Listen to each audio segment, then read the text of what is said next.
Le gouvernement français a répondu brièvement à Mark Rutte après la déclaration du secrétaire général de l'OTAN selon laquelle l'Europe ne peut pas se défendre sans les États-Unis. Les Européens peuvent et doivent prendre en charge leur propre sécurité.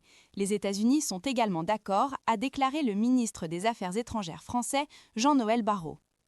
En réponse à une question de l'eurodéputé français d'extrême droite, Rutte a déclaré au Parlement européen que le continent ne pouvait pas se défendre sans l'aide américaine et s'est opposé à l'idée d'une armée européenne.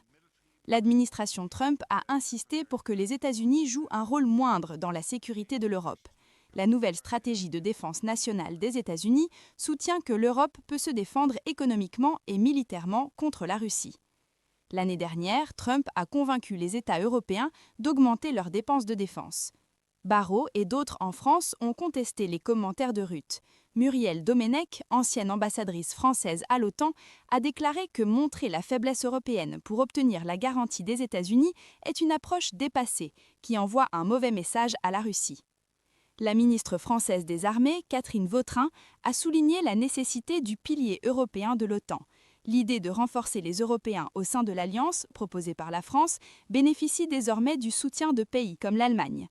L'eurodéputée Nathalie Loiseau a critiqué Rutte pour sa position envers Trump et a souligné la nécessité de rééquilibrer les efforts entre les États-Unis et l'Europe au sein de l'OTAN.